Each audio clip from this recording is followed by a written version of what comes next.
The morning of July 19, 1989, dawned bright and clear over Denver's Stapleton International Airport. Families hugged farewell, business travelers nestled into aisle seats, and children fidgeted in booster cushions, eager for summer adventures. Among them was 3-year-old Spencer Bailey, his small hands clutching a favorite stuffed bear, and his mother, Frances Fran Bailey, guiding him and his older brother Brandon toward their seats on United Airlines Flight 232, bound for Chicago. Unbeknownst to all aboard, this routine summer flight would carve an indelible mark into the history of aviation and into young Spencer's life forever. At 2 p.m. local time, Flight 232, a McDonnell Douglas DC-10 with 296 souls aboard, climbed through wispy clouds toward its cruising altitude of 37,000 feet. Spencer, wide-eyed and curious, pointed out the window at the cottony sky below. Fran smiled, reassuring him that soon they'd see Grandma in Chicago. In the cockpit, Captain Al Haynes and his crew monitored instruments without concern. Earlier, rushed maintenance had diagnosed an engine vibration, but all gauges read normal. Passengers sipped sodas, flipped through magazines, and settled in for what should have been a short hop across the Midwest. Just after 3 p.m., without warning, a thunderous explosion rocked the tail of the DC-10. The titanium fan disc in the number 2 engine violently disintegrated, sending metal fragments whistling through the fuselage. At that instant, all 3 hydraulic systems, the aircraft's lifelines, were severed. The cabin lurched, seatbelts tightened against torsos, and the roaring wind drowned out screams. Spencer's world tipped sideways. He felt his tiny body press against the armrest, then jerk forward as the aircraft began an uncontrollable descent. Fran sprang into action. With maternal instinct overriding fear, she scooped Spencer into her arms and grabbed Brandon's hand, shielding them from flying debris and jostling frames. She wrapped her body around them, absorbing the worst of the impact forces as the crew fought desperately to steer the crippled jet toward emergency landing at Sioux Gateway Airport in Iowa. Inside the cabin, oxygen masks dropped, lights flickered, and passengers braced for impact, clutching arms and knees as prayer and panic swirled in the confined space. Moments later, the DC-10 slammed onto the runway in Sioux City. The tail scraped, sparks flew, and the plane skidded across the tarmac, shedding landing gear and sparking fuel fires. In a breathtaking display of teamwork and skill, the flight crew managed to bring the wounded aircraft to a stop. Flames licked the underbelly, frightened cries echoed through the aisles. Yet amid the chaos, miracles unfolded, slides inflated, emergency responders swarmed, and survivors crawled away from twisted metal. When rescuers reached Spencer, he was unconscious, nestled against his mother's side. Pulling him free from the wreckage, they rushed him to awaiting ambulances.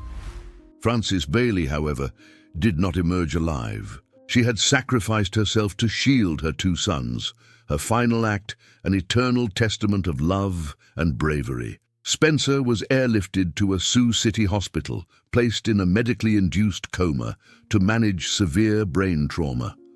Brandon, though alive, bore serious injuries that would require months of rehabilitation. 17 days later, Spencer woke with no memory of the crash, only the steady beeping of machines in a sterile room and the soft murmur of doctors and nurses. His young brain, resilient yet fragile, began the long journey of healing. Over time, scars faded, body strength returned, but the void left by his mother's passing would remain an unhealed ache. Today, as Spencer approaches his 40th birthday, he reflects on that fateful afternoon with a mixture of gratitude and sorrow.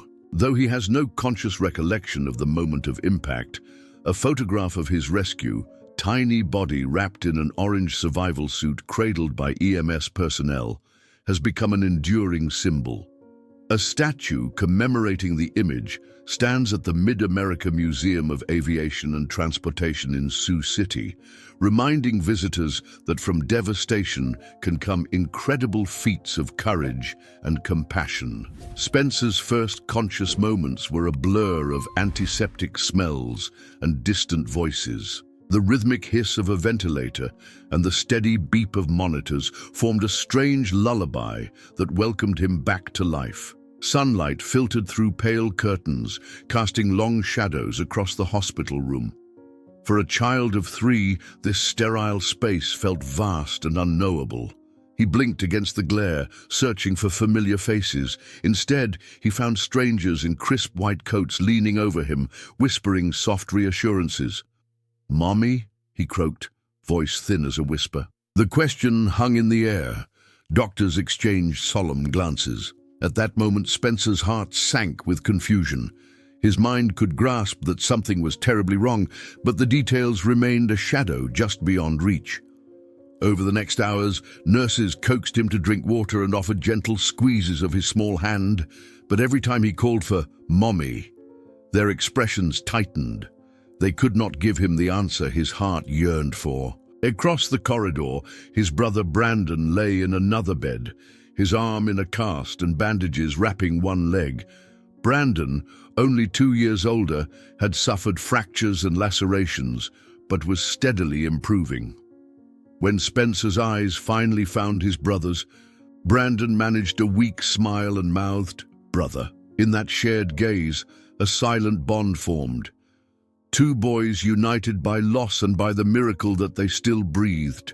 Neither fully understood the enormity of the crash, yet both felt the absence of their mother like a hollow ache in their chests. Over the following days, the doctors reduced Spencer's sedation, allowing memories to trickle back into his consciousness. At first, they came as disconnected images: the roar of wind, the flash of flames, his mother's arms wrapped protectively around him. These fragments tumbled through his mind in nightmares and waking reveries alike. He saw with haunting clarity her face, eyes wide with fierce determination, blurring as tears tracked down his cheeks. His young psyche struggled to reconcile the terror of those moments with the warmth of her embrace. Physical recovery was only the beginning. Speech therapists came to work on his stammer, a common aftershock of brain trauma. Occupational therapists guided him through exercises to regain fine motor skills, stacking colored blocks, scribbling with a crayon, turning the pages of a book. Each small victory, tying his shoelaces, gripping a spoon without spilling, was met with applause from a room full of strangers who had become his second family. Yet with every milestone, a pang of longing for his mother pierced his heart. Fran Bailey had been the bedrock of her sons' lives. In Denver, she had balanced work as a school librarian with bedtime stories and weekend picnics at City Park. She had taught Spencer how to recognize constellations in the night sky and sang lullabies to soothe his fears during thunderstorms. Now, these memories existed only in photographs and in the stories told by relatives and first responders who arrived at the crash site. At Spencer's request, his Uncle Tom brought a faded Polaroid showing his mother cradling him like a precious gift, her gentle smile a balm to his unsettled spirit. As weeks turned into months, the Bailey boys were transferred from the intensive care unit to a pediatric rehabilitation center in Omaha, Nebraska. Here, they joined other young survivors of accidents, injuries, and congenital conditions. Group therapy sessions introduced them to kids who wore casts, sat in wheelchairs, or bore the scars of surgeries. Through shared crafts and games, Spencer learned that his experience, while profound, was not unique.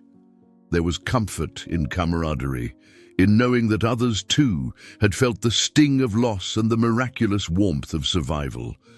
But the emotional road was jagged and unpredictable. On nights when storms swept across the plains, Spencer's nightmares returned with a vengeance, flames licking the fuselage, metal tearing like paper, his mother's voice calling his name as darkness folded in around him. He would wake screaming, drenched in sweat, until his brother or a nurse sat by his bedside, whispering familiar comforts, "You're safe now. It's over." Only then could he drift back to sleep, tethered once more to the waking world. At home in Denver, the boys lived with Uncle Tom and Aunt Sarah. Their suburban house smelled of fresh-baked bread and lavender-scented candles, an attempt to fill the void left by Fran's absence with warmth and routine. Family photos adorned the mantel. Fran reading bedtime stories, Brandon's first steps, Spencer grasping a spoon for the first time. Each snapshot carried a story, but to Spencer, they were fragments of a past he could almost, but not quite, remember. School resumed in the fall. Spencer entered preschool with a slight limp and a shy smile. Classmates pointed at his head bandage and asked questions. He offered only simple replies. He carried his mother's bear in his backpack, now tattered around the edges, as a tangible link to the woman who had given everything to protect him. His teacher, Mrs. Caldwell, learned of his trauma and took special care to include him in activities, to encourage him to speak up, and to reassure him that it was okay to miss his mother. Slowly, Spencer's laughter returned, first in fits of giggles at silly songs, then in genuine joy as he played tag on the playground. The anniversary of the crash fell on July 19th, 1990. On that day, Uncle Tom and Aunt Sarah took the boys back to Sioux City.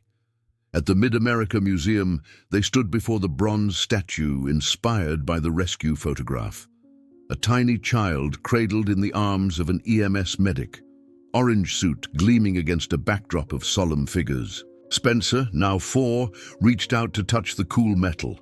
Tears welled in his eyes, but he smiled, a bittersweet acknowledgement of how far he had come. He whispered, "Thank you, Mommy," to the sky, as though she could hear him from beyond. In the months that followed, Spencer's recovery continued on an arc of hope.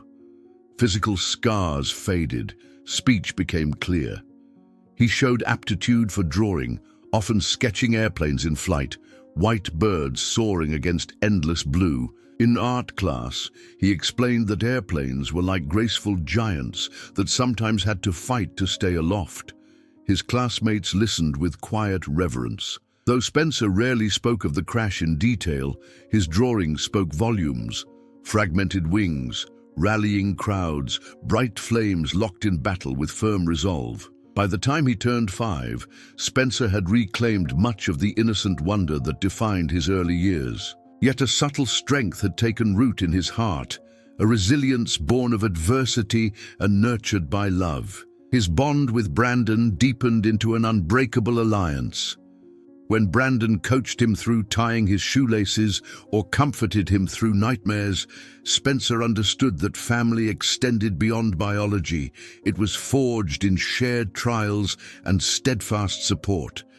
As Spencer prepared for kindergarten, he carried with him not only the memory of tragedy, but the profound gift of survival. His mother's sacrifice had granted him a second chance, a chance to fill the world with color, to embrace each sunrise as a precious blessing, and to honor her legacy with every breath. The journey was far from over. Scars, both visible and unseen, would accompany him throughout life. But with each step forward, Spencer chose hope. The summer of 1991 brought new challenges for 6-year-old Spencer Bailey. On a sweltering July afternoon, the cicadas buzzed in the trees outside his Omaha home, but inside, his heart still raced as if the DC-10's engines threatened to roar back to life at any moment. The 2-year anniversary of Flight 232's crash loomed ahead, and with it, a season of anniversaries, hospital discharge, first steps without assistance, the day he first called out for Mommy and received only silence in response. Uncle Tom noticed that Spencer had grown quieter in recent weeks. Playground laughter no longer chased away his tears when summer storms rolled in. The sound of distant thunder, the wail of fire trucks on passing ambulances, even the crackle of popcorn in the microwave could send him into a flurry of panic. Nightmares returned with renewed vigor, visions of twisted metal, flames licking at the fuselage, and a mother's desperate eyes pleading for her children to survive. In those moments, Spencer felt small and helpless once more. Recognizing the signs of post-traumatic stress, Tom and Aunt Sarah arranged for Spencer to meet Dr. Ellen Ramirez, a child psychologist specializing in trauma recovery. Dr. Ramirez's office was painted in soft blues, with shelves of toys, puppets, and picture books lining the walls. A lava lamp bubbled on the side table, casting gentle, hypnotic lights across the room. Spencer entered shyly, clutching his tattered orange survival suit replica, an orange windbreaker that reminded him of the EMS rescue photo and of the moment he was lifted from the wreckage. At first, Spencer resisted. He sat on a beanbag chair, folded his arms, and stared at the lava lamp as if it held all the answers. Dr. Ramirez knelt beside him, her voice calm and warm. "Spencer, would you like to tell me about your favorite airplane?" she asked, gently tapping a model DC-10 on her desk. Spencer's fingers traced the miniature wings. "They're big," he said. "They fly high. Do you ever think about flying now?" He hesitated. "Sometimes, but it's scary."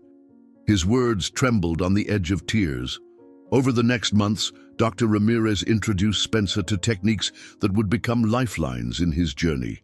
Through play therapy, he reenacted the crash using toy figures, reenacting both the terror and the rescue, guided by Dr. Ramirez's gentle prompts. Drawing sessions allowed him to channel his fear into color. Deep reds for fire, jagged blacks for wreckage, but also bright yellows and warm oranges for hope and heroism. Slowly, he learned that telling his story could transform it from a source of paralyzing dread into a testament of resilience. One breakthrough came on a rainy afternoon in November 1991.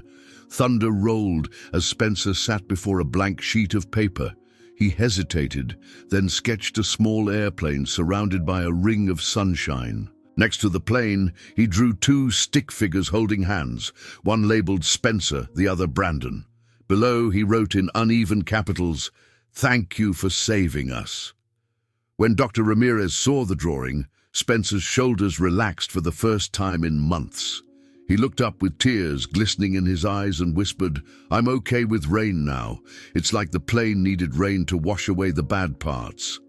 Meanwhile, Brandon thrived in therapy as well, but his role as big brother weighed on him.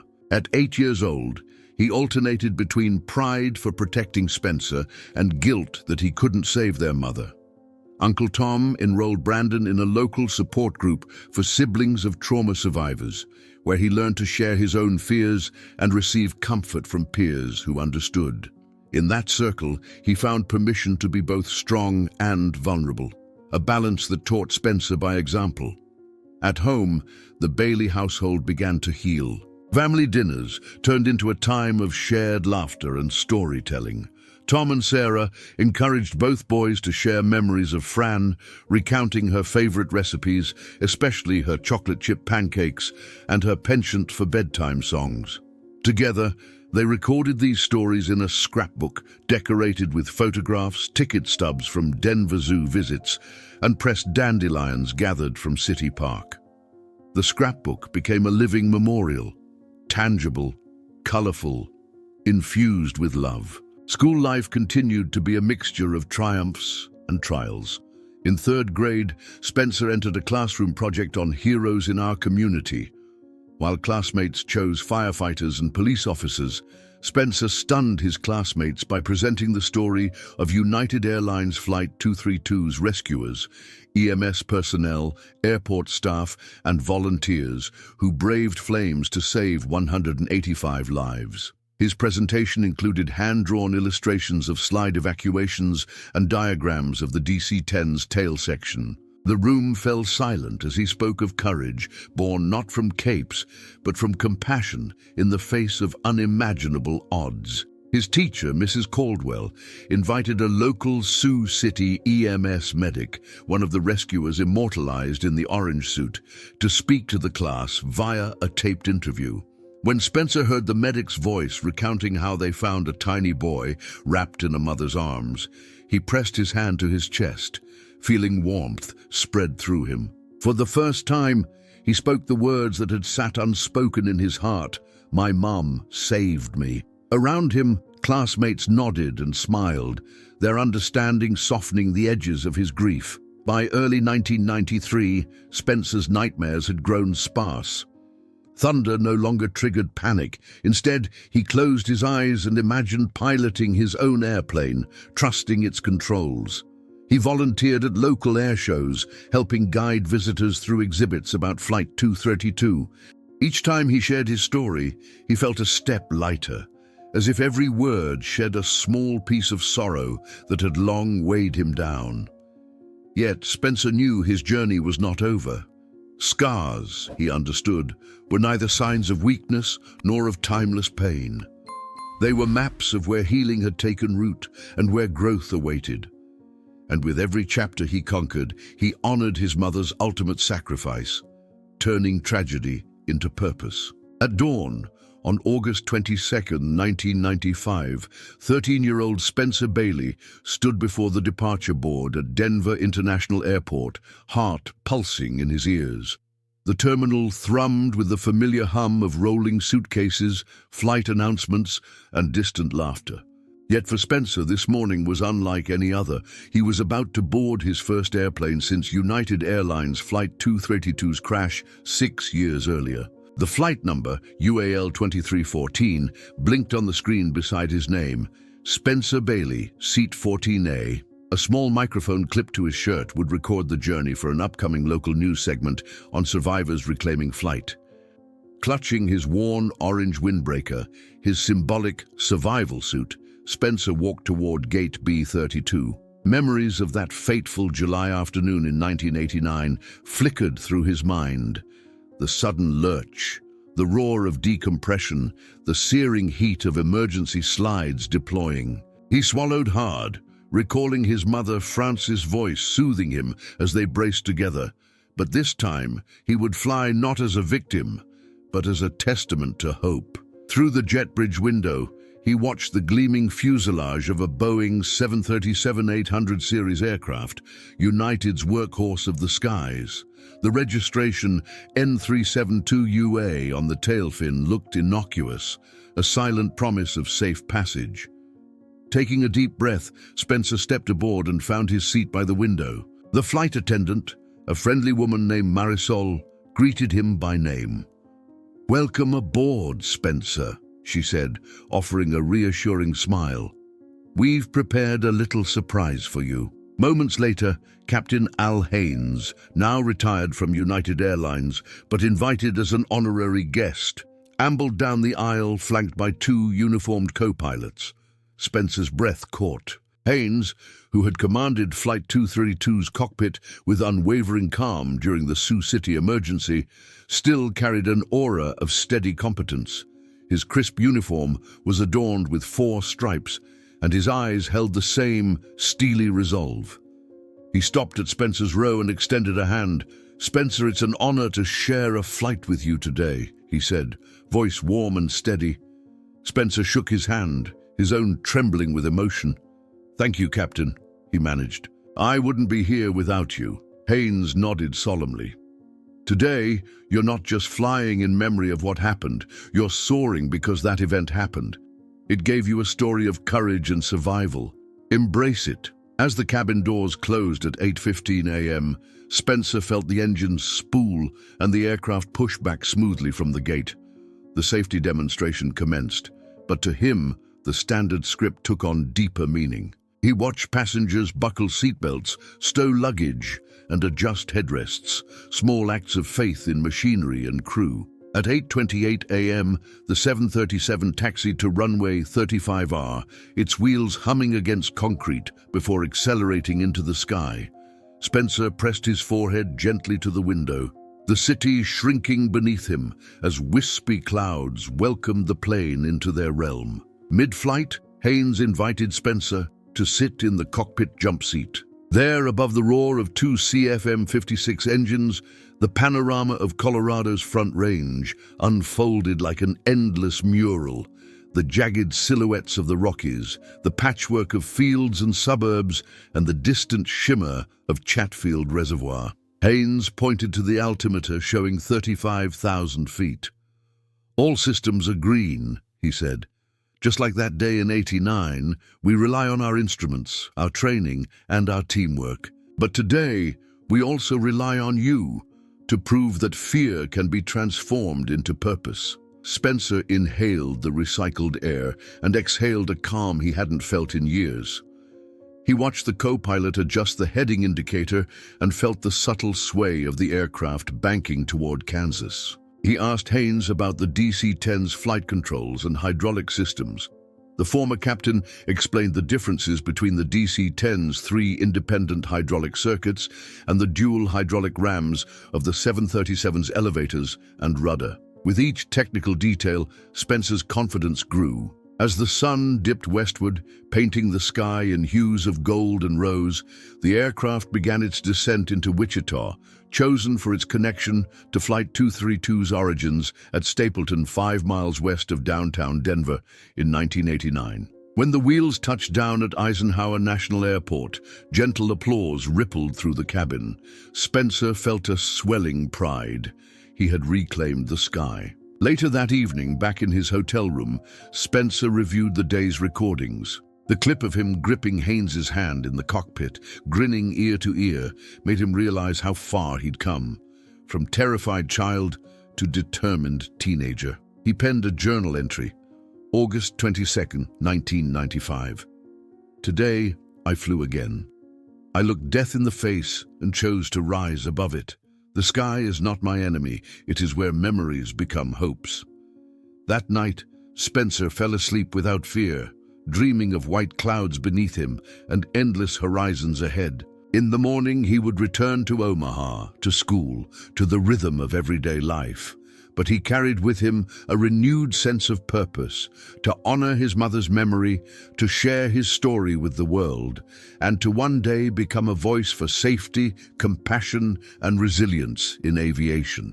By the spring of 2000, Spencer Bailey had grown into a thoughtful 15-year-old with dark hair that curled at the nape of his neck and eyes that held a quiet intensity. His once shy demeanor had been replaced by a calm confidence born of years spent confronting fear and reshaping it into purpose. On the eve of high school graduation, Spencer reflected on the journey that had carried him from the ruptured metal of Flight 232 to the threshold of adulthood. He recognized that his story, marked by loss, survival, and redemption, had the power to spark change far beyond his own life. In early 1998, Spencer had begun volunteering with the Aircraft Owners and Pilots Association, AOPA Safety Foundation, attending community events to speak with passengers, pilots, and mechanics about the critical importance of rigorous maintenance, redundant systems, and clear communication in the cockpit. His own experience with hydraulic failure in the DC-10 lent his words authenticity that no statistics could match. He carried with him 2 artifacts, a replica of his orange survival suit and a small fragment of titanium recovered from the No. 2 fan disc. Displaying them at booths and safety seminars, audiences listened with rapt attention as he recounted how, in the split seconds after the unthinkable explosion, Captain Al Haynes and his crew orchestrated the DC-10's final descent with nothing but skill and a prayer. By 2000, the Aircraft Safety Board had invited Spencer to testify at a public hearing in Washington, D.C. His testimony was brief but powerful. He spoke of his mother's sacrifice, of the 184 other survivors who walked away from the Sioux City runway, and of the families who had lost loved ones. He urged regulators to mandate improved hydraulic redundancy and real-time engine health monitoring. In the grand hearing room, under the vaulted ceiling and bright lights, Spencer found his voice steady. Afterward, several board members approached him privately, praising his composure and candor. News outlets ran evening segments featuring his testimony, painting him as a teenage safety advocate whose passion transcended personal tragedy. Back home in Omaha, life revolved around family, schoolwork, and weekly visits to the Sioux City Museum that preserved the story of Flight 232. Spencer's scrapbook once a collection of photographs and mementos, had evolved into a living archive with newspaper clippings, letters from survivors, and even a pilot's logbook from Captain Haynes. He carried a well-worn pilot training manual in his backpack, studying aerodynamics and systems engineering in preparation for college. His dream was clear: to become an aeronautical engineer who could design aircraft with built-in safeguards even more robust than those he'd once depended upon. In the summer of 2001, Spencer enrolled in a youth and engineering program at the University of Nebraska-Lincoln. Surrounded by peers tinkering with wind tunnels and CAD models, he felt at home. He gravitated toward a research group working on active hydraulic dampening systems, technology that could detect irregular vibrations and automatically reroute hydraulic fluid to maintain control surfaces. His proposal, pitched at the program's end of summer symposium, won the Innovation in Flight Safety Award. Professors praised his combination of technical acuity and poignant motivation. He wasn't merely solving equations, he was confronting the ghosts of his past. Though busy with academics, Spencer maintained his role as a speaker and advocate. He organized a regional SkySafe conference in Lincoln, inviting emergency responders, airline maintenance crews, and bereaved families to share experiences and best practices.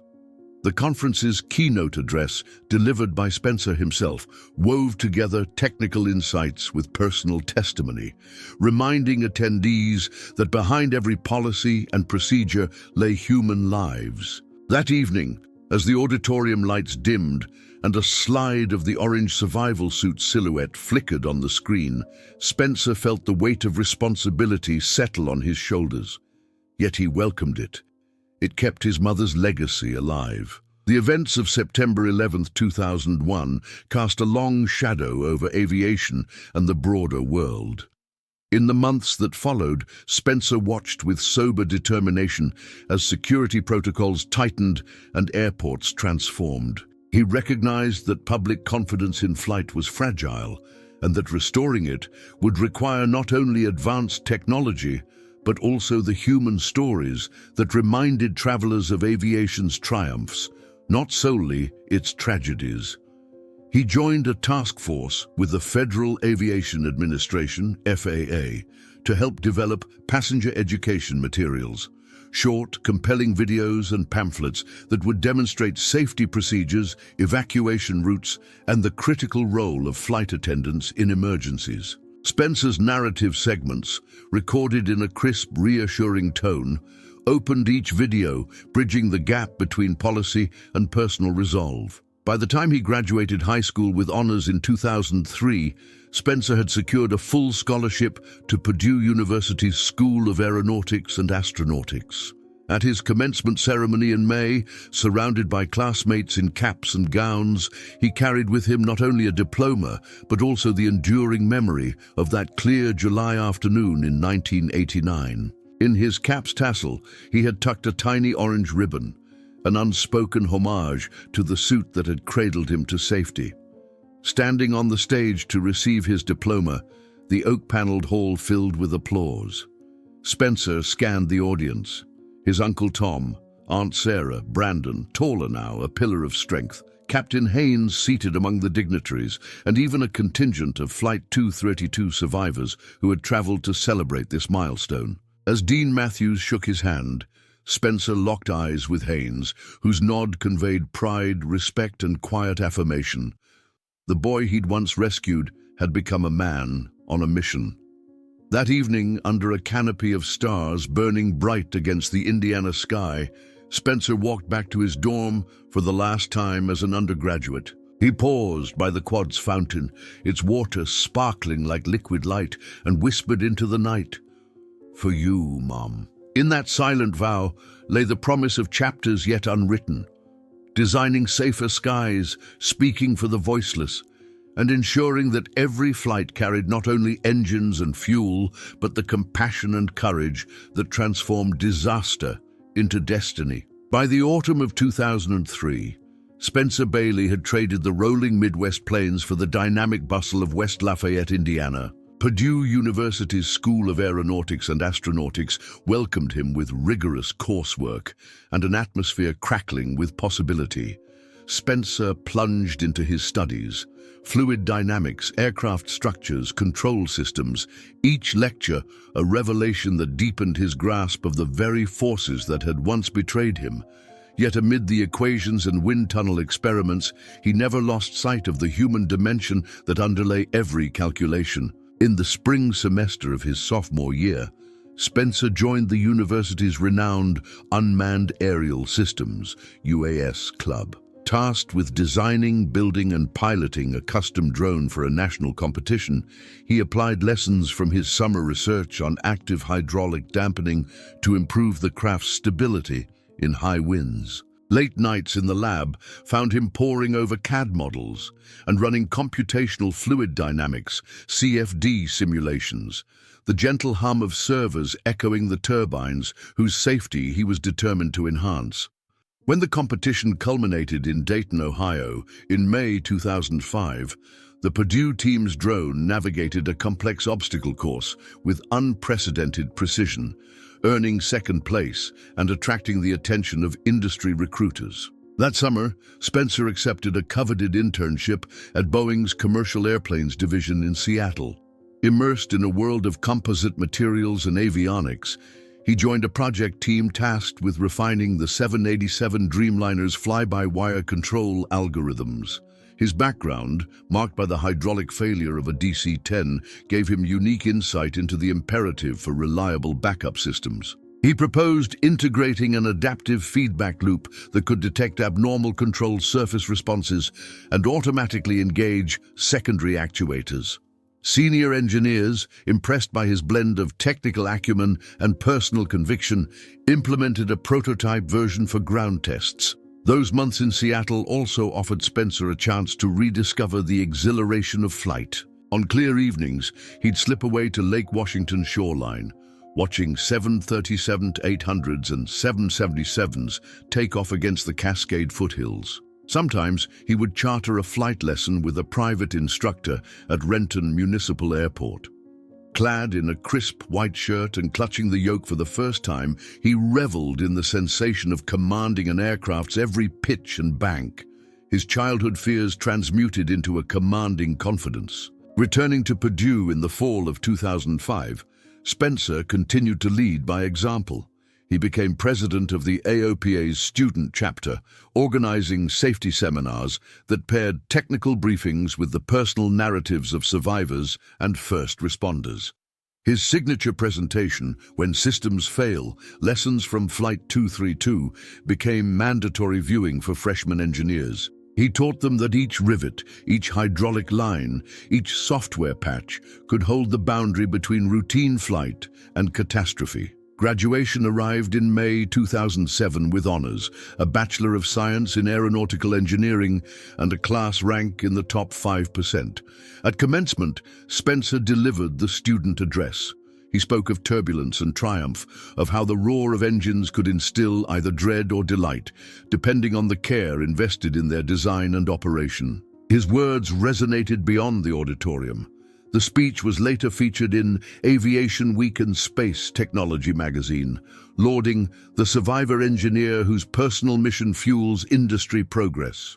With diploma in hand and a heart brimming with purpose, Spencer joined Airbus North America's engineering team in Mobile, Alabama. There he worked on the A320neo's hydraulic architecture, collaborating with cross-functional teams to validate dual redundant circuits and streamline maintenance protocols. He spearheaded the development of an onboard diagnostic system that constantly monitored hydraulic fluid viscosity and pressure differentials, alerting pilots to looming anomalies before they could escalate. When the first A320neos rolled off the assembly line in late 2015, Spencer's diagnostic module had been credited with preventing 2 in-service hydraulic leaks, each narrowly averted by early alerts. Amid his professional ascent, Spencer's personal life flourished. In 2010, he married Dr. Elena Morales, a pediatric surgeon he met during a charity gala for children's hospitals in Omaha. Elena's compassion and Spencer's resilience formed a partnership both tender and resolute. They settled in Mobile, where Elena joined a local children's hospital, and Spencer balanced long hours in the hangars with weekend family outings to the USS Alabama battleship docked in Mobile Bay. In their home, a framed segment of the orange survival suit hung beside wedding photographs, an emblem of the past intertwined with their shared future. By 2018, Spencer had risen to the position of lead systems engineer for Airbus's Safety Innovations Group. His team's mandate to pioneer next-generation safety systems for the forthcoming A321XLR. Under his leadership, they integrated machine learning algorithms capable of detecting subtle patterns in flight control pressures, patterns invisible to conventional sensors. This predictive hydraulic integrity system underwent successful trials in Toulouse, France, and was slated for certification by the European Union Aviation Safety Agency, EASA, in 2020. Yet Spencer never forgot the faces behind every data point. He maintained regular correspondence with survivors of Flight 232, whose families he considered dear friends. Each year on July 19th, he and Elena hosted a remembrance gathering in Sioux City, bringing together survivors, rescuers, and museum volunteers for a day of reflection and hope. He'd address attendees beneath the bronze statue of the rescue scene, recounting stories of courage and resilience and unveiling the latest advancements in safety technology. A testament that progress need not stand still in the shadow of loss. On the morning of July 19, 2025, 36 years to the day since Flight 232's landing, Spencer piloted a special demonstration flight of the A321XLR prototype from Mobile to Sioux City. At cruise altitude, he addressed passengers through the PA. Today we honor those who survived, those we lost, and those whose lives we safeguard through innovation. May every ascent be guided by the lessons of our past, and every descent remind us of the power of compassion. As the aircraft descended toward the same runway where his life had changed forever, Spencer felt a quiet pride. The sky was no longer a domain of fear, but a canvas for the unbroken arc of human ingenuity and heart. By the spring of 2025, Spencer Bailey had transformed from a young survivor into one of aviation's most respected safety advocates. At age 35, he stood at the threshold of a new challenge, influencing international regulation to make sky travel safer for every passenger, crew, and family member around the globe. His appointment as the United States representative to the International Civil Aviation Organization's ICAO safety panel was both an honor and a heavy responsibility, an opportunity to translate decades of personal experience and technical innovation into binding global standards. On a crisp morning in April, Spencer arrived at ICAO headquarters in Montreal, Canada. The historic Art Deco building, with its sweeping staircase and grand meeting halls, hummed with diplomats, engineers, and regulators from every continent.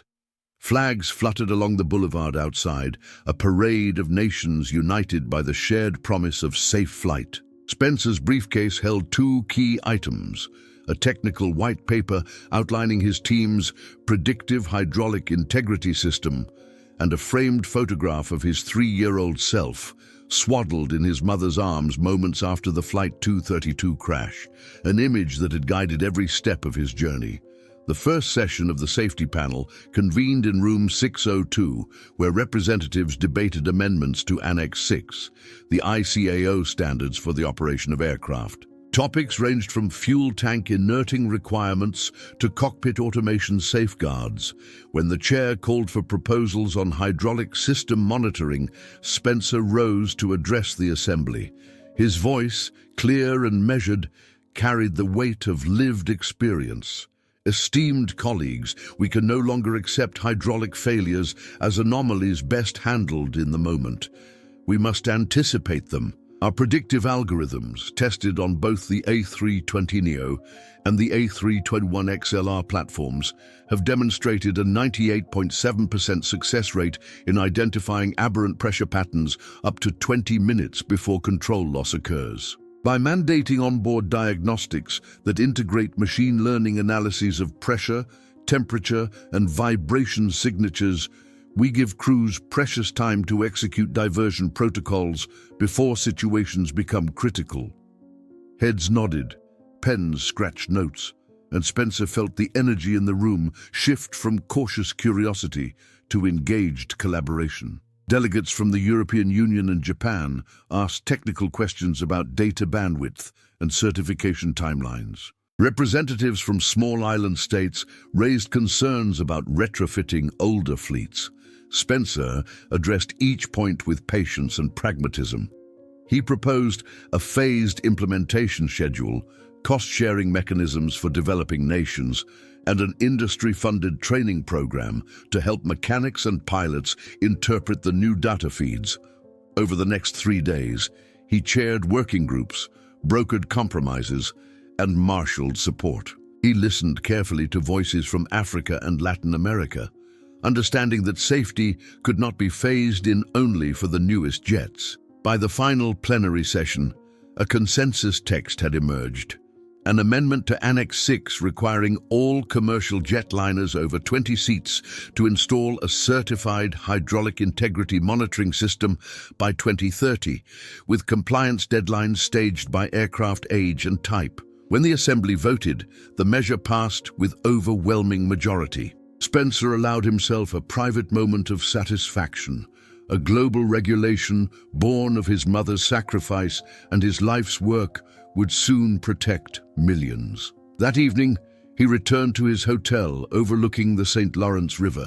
As dusk painted the water in shades of rose and lavender, Spencer reflected on how far he had come.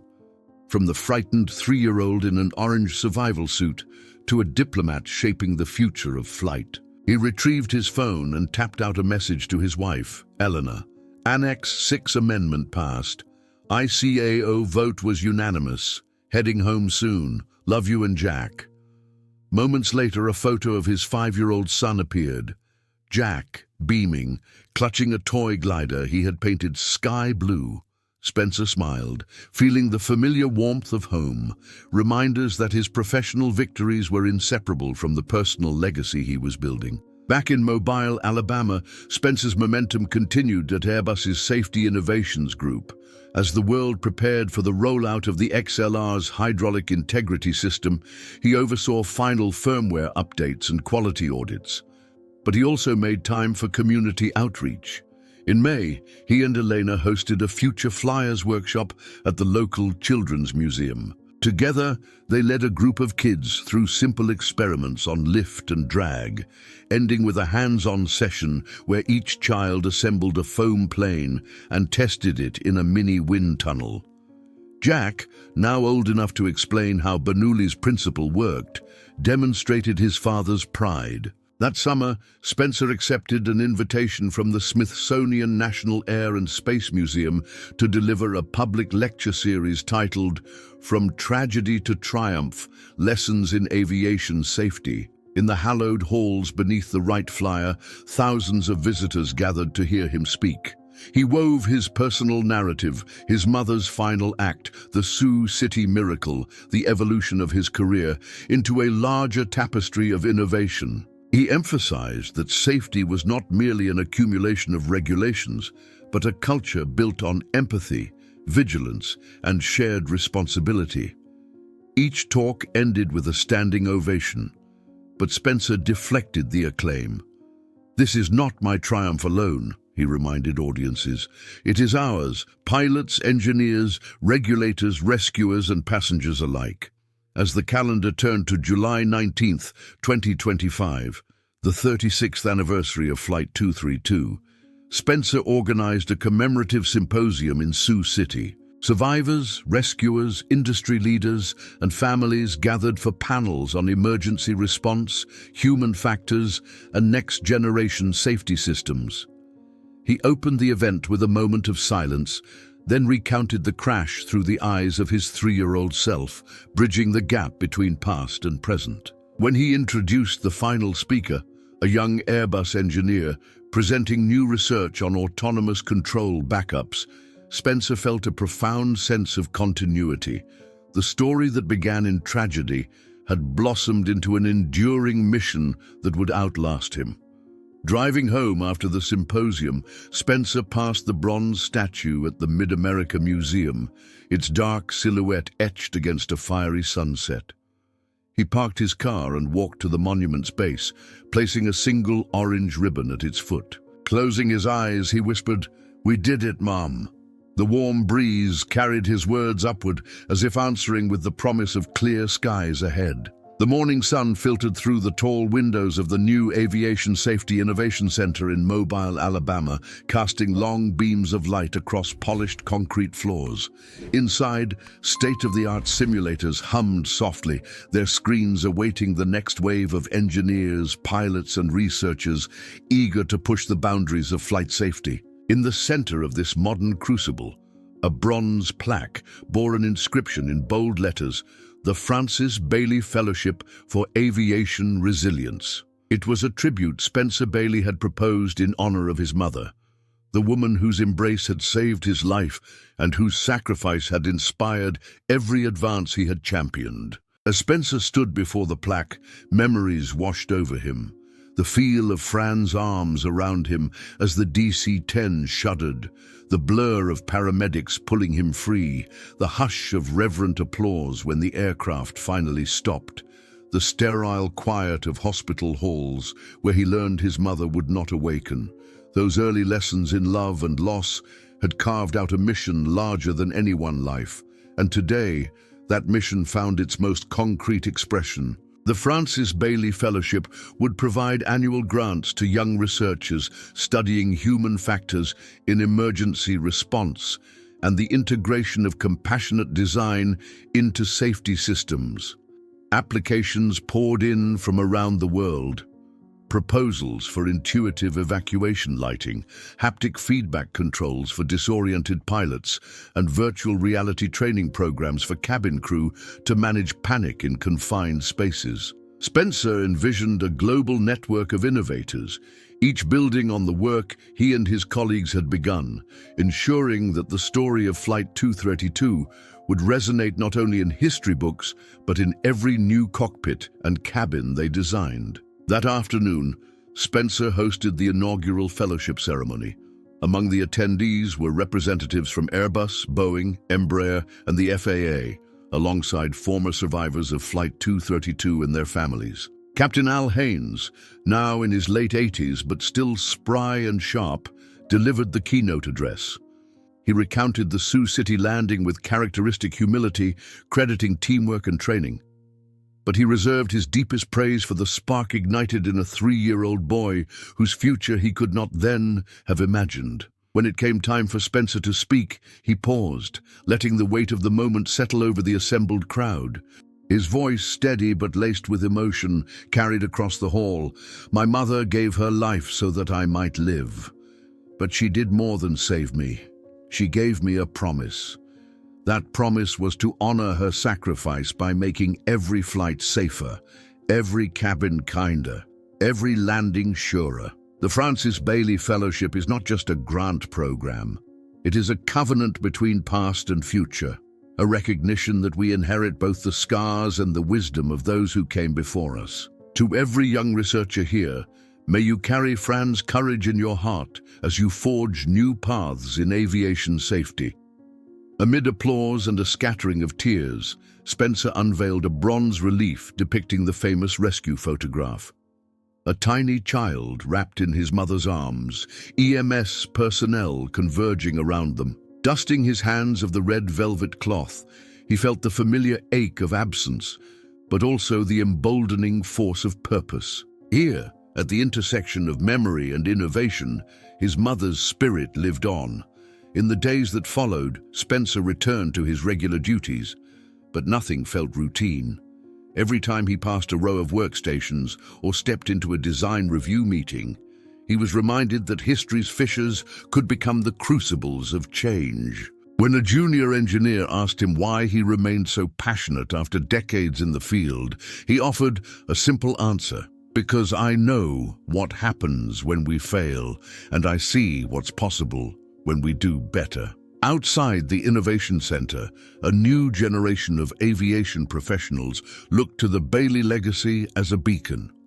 At the local high school, Jack Bailey, Spencer's son, led the Flight Simulator Club, coaching younger students through takeoffs, landings, and simulated engine failures. He proudly wore an orange armband, his own nod to the survival suit that had become the symbol of resilience in his family. And when Jack faced his first bout of pre-flight jitters during a solo lesson, Spencer was there, sharing the same words his Uncle Tom had once offered: "You're safe, you're prepared, and you carry all the strength of those who love you."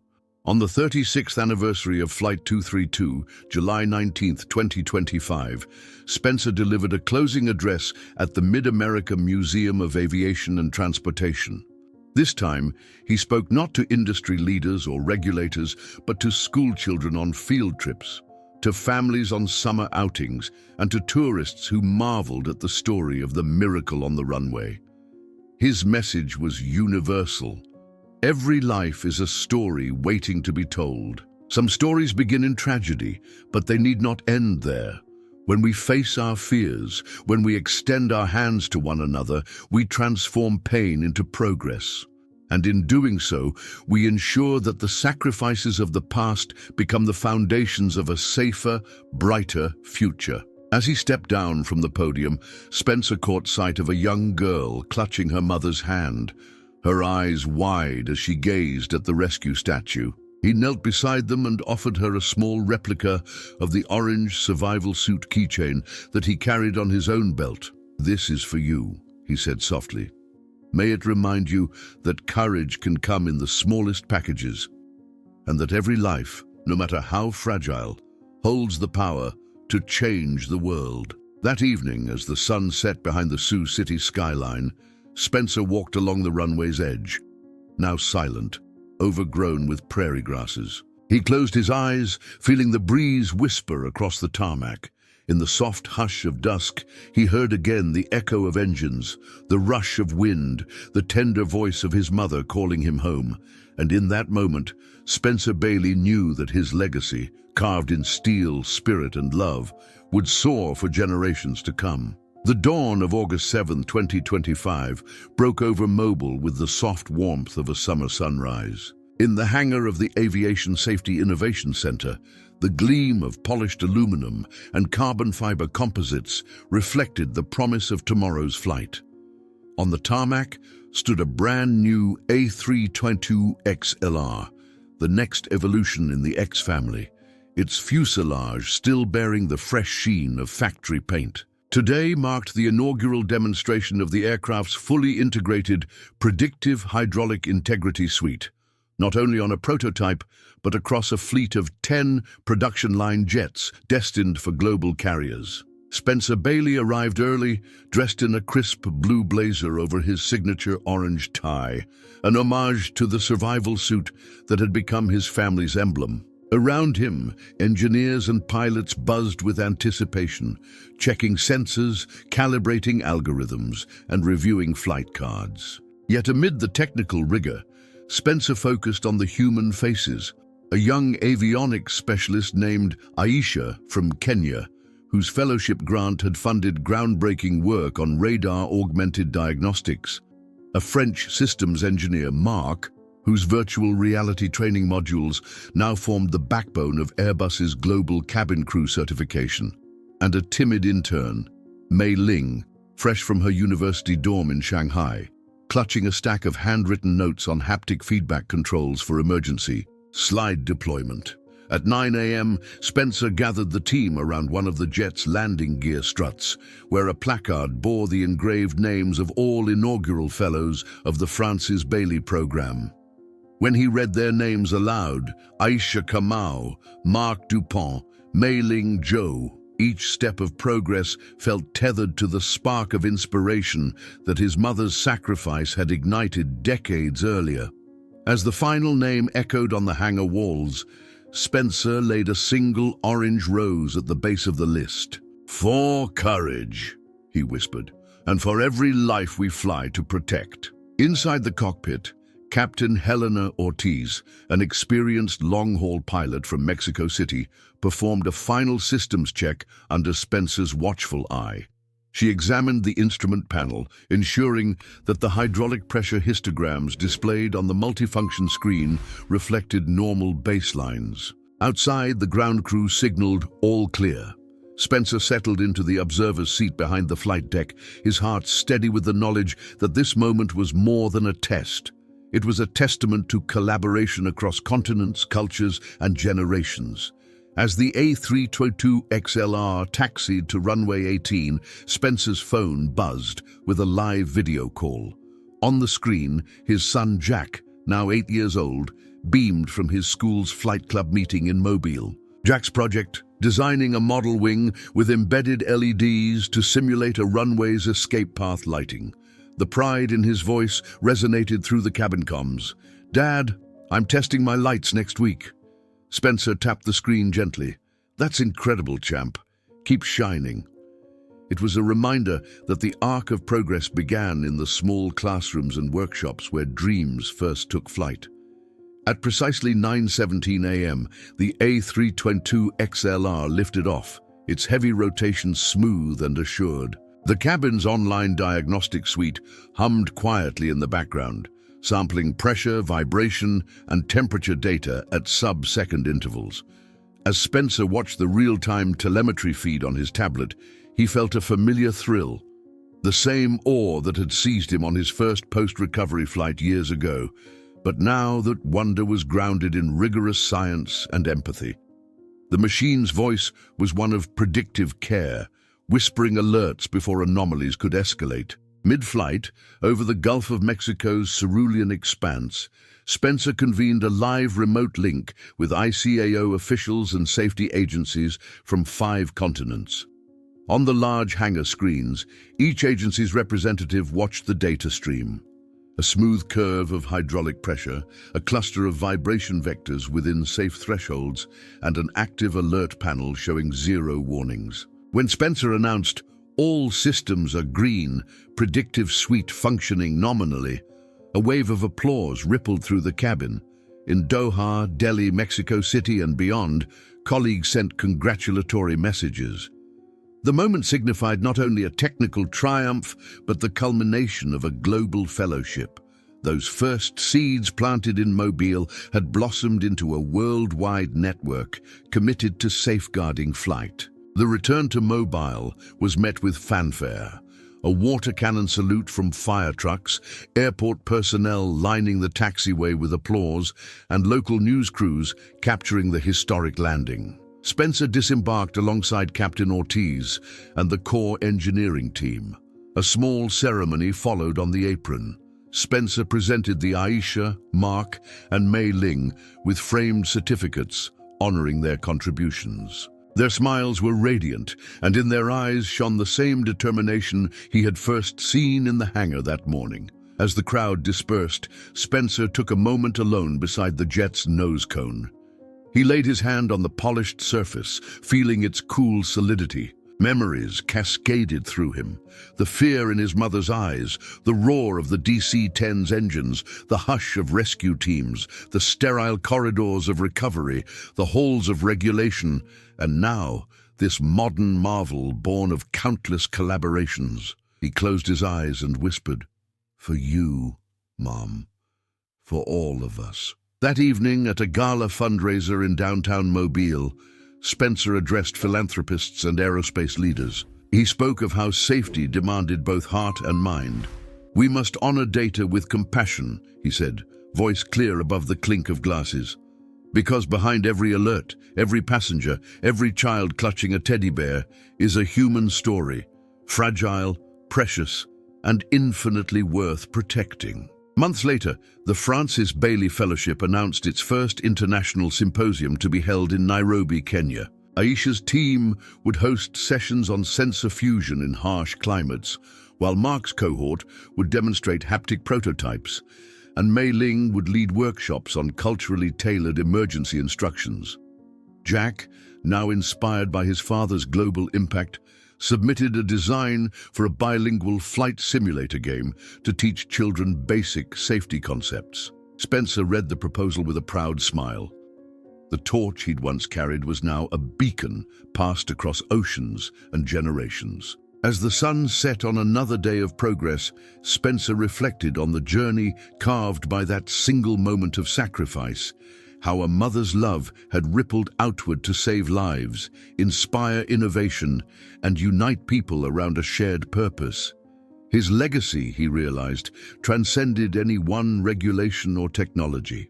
It lived in the courageous hearts of those who dared to learn from tragedy, to collaborate without borders, and to ensure that every ascent carried the promise of safe return. And as long as those hearts beat, the sky would remain a realm of wonder, guided by the enduring flame of human compassion. The autumn of 2025 brought cooler breezes to Mobile, Alabama, and with it, a reflective calm that seemed to settle over Spencer Bailey as he prepared for the next phase of his journey.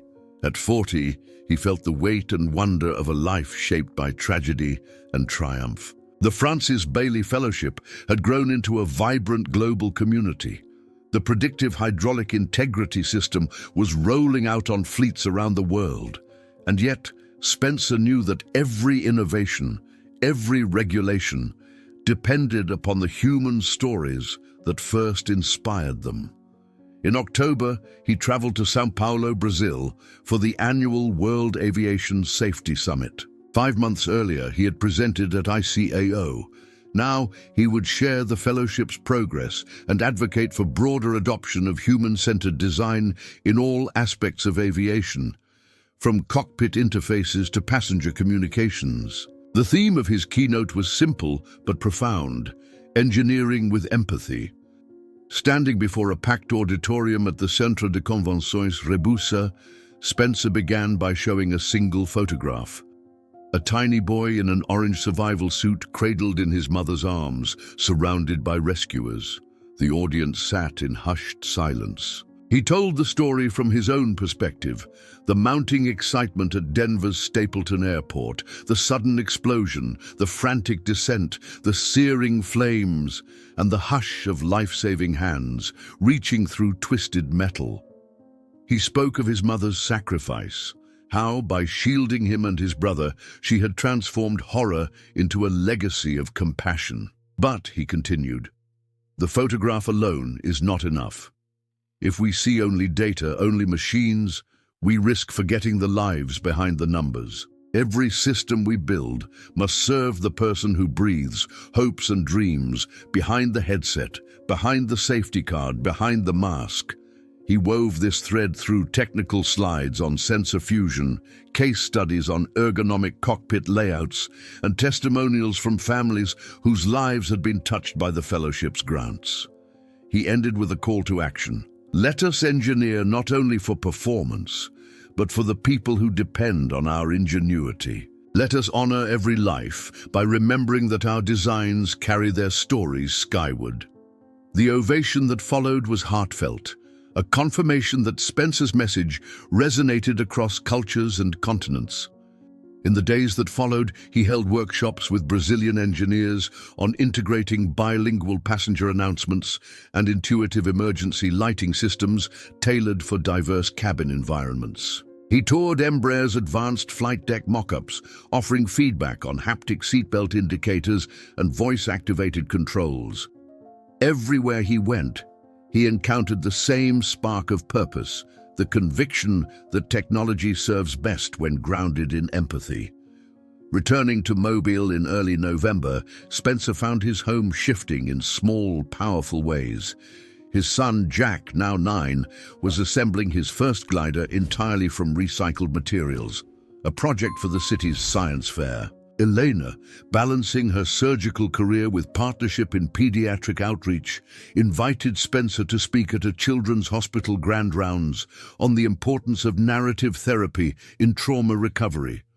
Over Sunday brunches, the Bailey family recounted stories old and new, Jack's victories in the glider competition, Elena's courageous young patience, and Spencer's encounters with engineers whose lives he had touched. In December, Spencer and Elena inaugurated a new community program at the local library, Stories That Soar, a weekly gathering where survivors of accidents, aviation or otherwise, and their families could share experiences through art, writing, and dialogue.